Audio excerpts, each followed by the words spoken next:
Hello bachcho, let's read the question.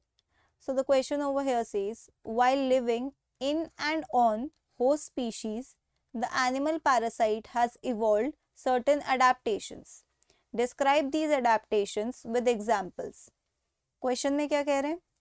Host species पे रहते रहते इस पैरासाइट ने कुछ अडेप्टेशंस को एकोमोडेट करा है. ठीक है, अब हमें इन अडेप्टेशंस को बताना है एग्जाम्पल्स के साथ. तो देखिए, पैरासाइट का क्या काम है? बेसिकली होस्ट से न्यूट्रिशन एब्जॉर्ब करना, उससे शेल्टर लेना, राइट. तो होस्ट से अपनी इन मतलबों को पूरा करने के लिए कुछ अच्छे अच्छे अडेप्टेशंस हुए पैरासाइट में. उन अडेप्टेशंस को एन्यूमरेट करना है. अब चाहे पैरासाइट आपका होस्ट के ऊपर रहे या अंदर रहे, ऑन रहे मतलब एक्टोपैरासाइट, इन रहे मतलब एंडोपैरासाइट. एक्टोपैरासाइट हो चाहे एंडोपैरासाइट हो, दोनों को ही अटैचमेंट ऑर्गन्स की रिक्वायरमेंट होती है ताकि वो होस्ट से अटैच करके रख सके अपने आप को. तो इनका एग्जाम्पल क्या है? Hooks, rostellum. ओके, और ये कहाँ मिल सकते हैं? आप इधर एग्जाम्पल के फॉर्म में लिख सकते हो, tape warm. Tape warm. Okay, अब ये जो होस्ट पे रह रहा है पैरासाइट, ये बेसिकली 2-4 रीजंस के लिए रहता है. उनमें से एक मेन रीजन होता है फूड. तो ऐसा ऑर्गन विच कैन सक, organ for suction of nutrition. Suction of nutrition. अब जिस चीज के लिए रह रहा है उस चीज को एब्जॉर्ब करना है, उसके लिए भी कुछ ऑर्गन्स होने चाहिए, जैसे कि सकर्स. सकर्स प्रेजेंट होते हैं हमारे टेपवर्म में भी प्रेजेंट होते हैं, और फेसियोला हिपैटिका लिवर फ्लूक में भी होते हैं. ओके, फेसियोला हिपैटिका, इन दोनों में ही आपको सकर्स देखने को मिलेंगे. अब जैसे जो टिक्स है जो हमारे स्कैल्प पे रहते हैं, ये टिक्स क्या करते हैं? एक फीडिंग ट्यूब डेवलप करते हैं और उस फीडिंग ट्यूब के थ्रू वो सारा न्यूट्रिशन एब्जॉर्ब कर लेते हैं, सक कर लेते हैं इनफैक्ट. तो फीडिंग ट्यूब, और फीडिंग ट्यूब के में आप एग्जाम्पल क्या लिख सकते हो? टिक्स. ओके, अब आपका जो भी पैरासाइट है उसको डाइजेस्टेड फूड मिलता है. ओके, डाइजेस्टेड फूड मिलता है, तो उनको आप कह सकते हो जो भी रिक्वायरमेंट है फूड की वो तो होस्ट पूरा कर रहा है.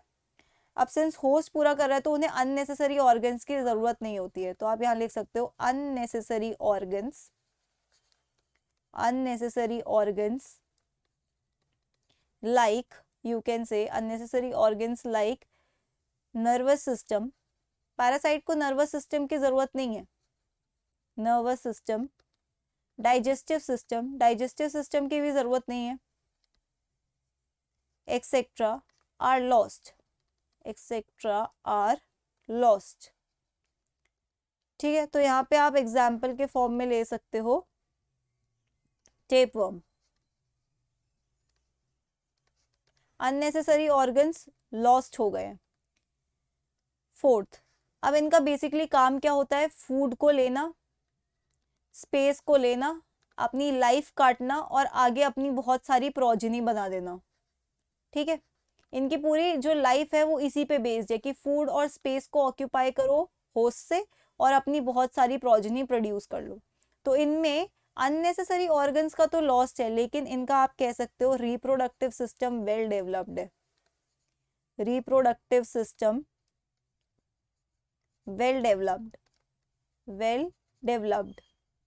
ठीक है, बहुत अच्छे से डेवलप्ड है. सिर्फ यही ऑर्गन, यही आप कह सकते हो ऑर्गन सिस्टम. एग्जाम्पल जो प्रोग्लॉटिड्स होते हैं, प्रोग्लॉटिड्स ऑफ टेपवर्म. ठीक है, टेपवर्म में बहुत अच्छे से मेच्योर, इमेच्योर, ग्रेविड, इस तरीके के प्रोग्लॉटिड्स है जिसमें रिप्रोडक्टिव सिस्टम बहुत अच्छे से डिवाइडेड है. वहां पे एग्स का भी बहुत अच्छे से डेवलपमेंट होता है. ओके, और बहुत सारे जैसे फेसियोला हो गया, फेसियोला हिपैटिका हो गया. ठीक है, एस्कैरिस हो गया, Ascaris.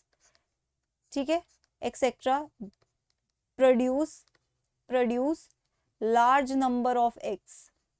Large number of eggs, एक बारी में बहुत सारे एग्स प्रोड्यूस करते हैं. इससे क्या होता है? इनको बहुत हार्श कंडीशन में रहना है ना होस्ट के अंदर, तो ये क्या करते हैं? बहुत सारे एग्स बनाते हैं, जिससे क्या होगा? कुछ के सर्वाइवल की पॉसिबिलिटी तो रहेगी एटलीस्ट. ठीक है, तो आप इसे कह सकते हो high reproductive capacity, reproductive capacity high. Okay, ये भी एक तरीके का आप कह रहे हो क्या है, अडेप्टेशन है। Okay, so that's it for the question. I hope you understood it well. Best of luck.